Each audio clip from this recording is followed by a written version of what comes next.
শ্রাবণ মাস দেবাদিদেব মহাদেবের মাস। শ্রাবণ মাসের শেষ সুযোগ। এই মাসে চতুর্থ ও শেষ সোমবারে যদি আপনি এই গাছ দুটি লাগাতে পারেন তাহলে দেবাদিদেব মহাদেবের আশীর্বাদ সারা বছরব্যাপী আপনার পরিবারের উপর বর্ষিত হতে থাকবে। এই গাছটিতে জল দিলে হবে আপনার সকল মনস্কামনা পূর্ণ। নমস্কার বন্ধুরা, ভক্তিমূলক কথা চ্যানেলে জানাই আপনাদের সকলকে স্বাগত। বন্ধুরা, আশা করছি ঈশ্বরের আশীর্বাদে আপনারা প্রত্যেকেই ভালো আছেন এবং সুস্থই আছেন। চলছে শ্রাবণ মাস। এই বছর শ্রাবণ মাসে আমরা পেয়েছিলাম 4টি সোমবার।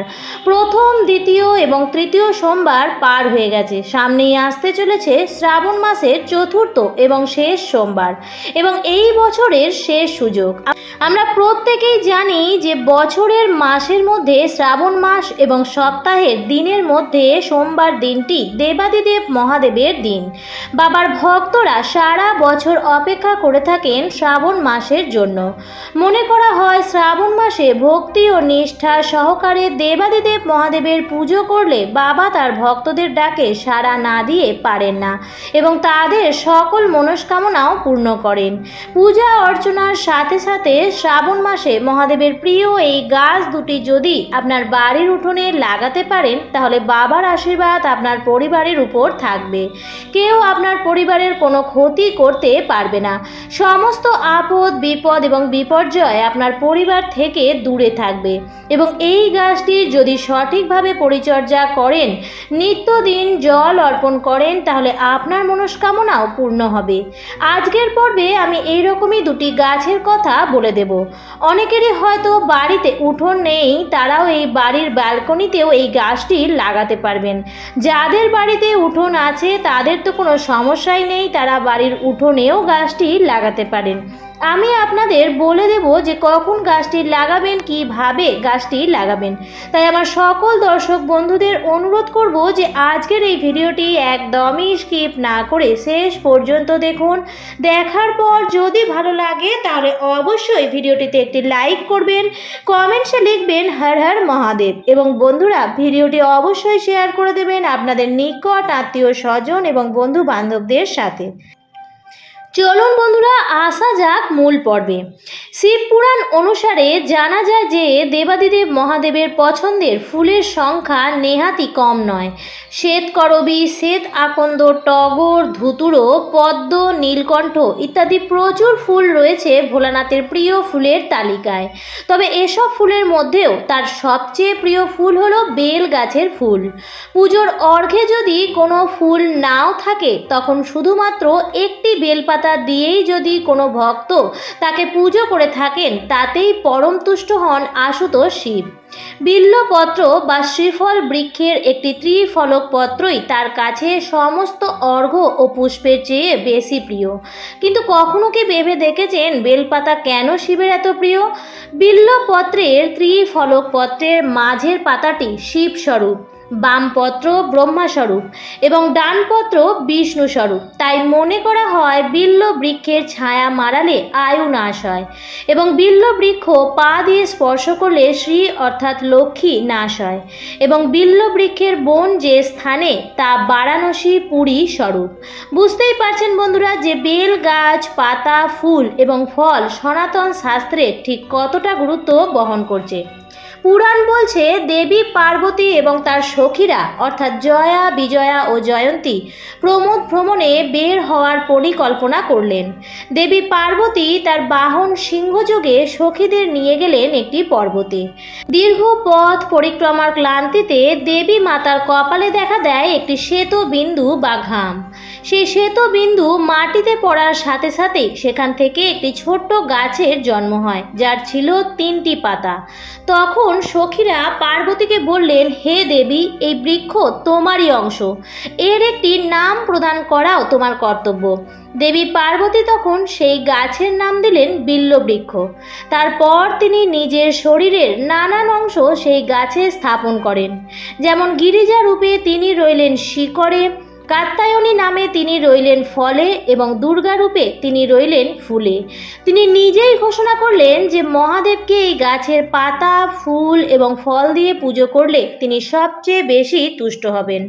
দেবী পার্বতী নিজে এই গাছে অধিষ্ঠান করছেন, তাই এই গাছের পাতা বা ফুল দেবাদিদেবের কাছে দেওয়ার মানে হচ্ছে আসলে পার্বতীকেই মহাদেবের কাছে অর্পণ করা।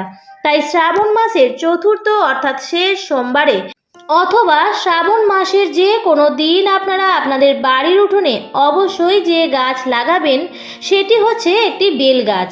বন্ধুরা, বেল গাছ জোগাড় করা এতটাও কঠিন নয়। আপনারা যে কোনো নার্সারিতে যেখানে ভালো চারা গাছ পাওয়া যায় সেখান থেকেই একটি বেল গাছ বাড়িতে এনে লাগাতে পারেন। শ্রাবণ মাসে বেল গাছ বাড়িতে লাগানো অত্যন্ত শুভ বলে মনে করা হয়, কারণ শিব পুজোর উপকরণ সামগ্রী খুব বিশেষ না হলেও বেল গাছ যদি বাড়িতে থাকে তাহলে আপনি বেল পাতা, বেল ফুল এবং বেল ফল এই তিনটি শিবলিঙ্গে অর্পণ করতে পারবেন। হয়তো তার জন্য আপনাকে কিছুদিন অপেক্ষা করতে হবে, তবে বেল গাছ যদি আপনার বাড়িতে থাকে তাহলে সেই গাছটি থেকে আপনি বেল পাতা, ফুল এবং ফল দিয়ে দেবাদিদেব মহাদেবের পুজো করতে পারেন।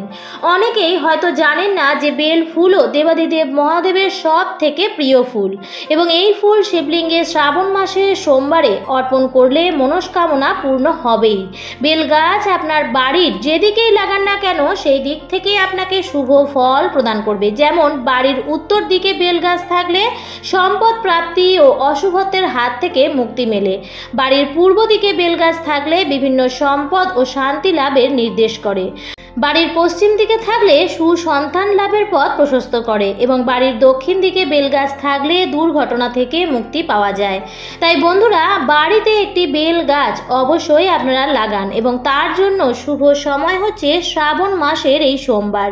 তাই শ্রাবণ মাসের শেষ সোমবারে অথবা শ্রাবণ মাসের যে কোনো দিন আপনাদের বাড়িতে লাগান একটি বেল গাছ, আর সকালবেলার দিকে লাগাবেন এবং প্রতিদিন গাছটির পরিচর্যা করুন। দ্বিতীয় যে গাছটি লাগাতে পারেন নিজেদের বাড়িতে, এমনকি ব্যালকনিতেও লাগাতে পারেন, সেটি হচ্ছে ধুতুরা গাছ। পুরাণে শিব পূজার বিভিন্ন সামগ্রীর উল্লেখ রয়েছে। মহাদেবের আরাধনার এমনই একটি সামগ্রী হলো ধুতুরা ফল এবং ধুতুরা ফুল। যেমন বেল পাতা ছাড়া শিব পুজো অসম্পূর্ণ, ঠিক তেমনই ধুতুরা ফল এবং ফুল অর্পণ করলে শিবের আশীর্বাদ লাভ করা যায়। শিব পুজোয় ধুতুরার বিশেষ মাহাত্ম্য রয়েছে। এই ফলটি বিষাক্ত হলেও শিব পুজোর অপরিহার্য। শ্রাবণ মাসে সোমবারে ধুতুরা গাছ বাড়িতে লাগালে শিব ঠাকুরের আশীর্বাদ লাভ করতে পারবেন। এর ফলে পরিবারের সুখ, সমৃদ্ধি ও উন্নতির আগমন ঘটবে। অনেকেই জানেন না, তাই ধুতুরার গাছ বাড়িতে লাগান না। শাস্ত্র মতে বাড়িতে ধুতুরার গাছ লাগানো অত্যন্ত শুভ। এটি শিব ঠাকুরের অত্যন্ত প্রিয়। বিশেষত কালো ধুতুরার গাছ আরও শুভ ফল প্রদান করে। শাস্ত্র মতে কালো ধুতুরা সমস্ত নেতিবাচক শক্তিকে নষ্ট করে দেয়। তাই বাড়িতে অবশ্যই ধুতুরার গাছ লাগাতে পারেন এবং শ্রাবণ মাস হচ্ছে ধুতুরা গাছ লাগানোর জন্য অত্যন্ত ভালো। শাস্ত্র মতে তুলসীর সঙ্গে ধুতুরার গাছ লাগাতে নেই, কারণ তুলসী শিবকে নিবেদন করা যায় না। তাই তুলসী গাছের সঙ্গে ধুতুরা গাছ লাগাবেন না। ধুতুরা গাছ তুলসী গাছের পাশে রাখতে পারেন, তাতে কোনো অসুবিধা নেই।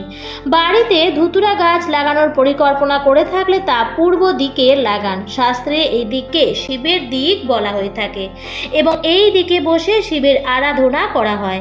তাই বন্ধুরা, শ্রাবণ মাসের শেষ সোমবারে অথবা শ্রাবণ মাসের যে কোনো দিনই এই দুটি গাছ পারলে অবশ্যই বাড়িতে লাগান।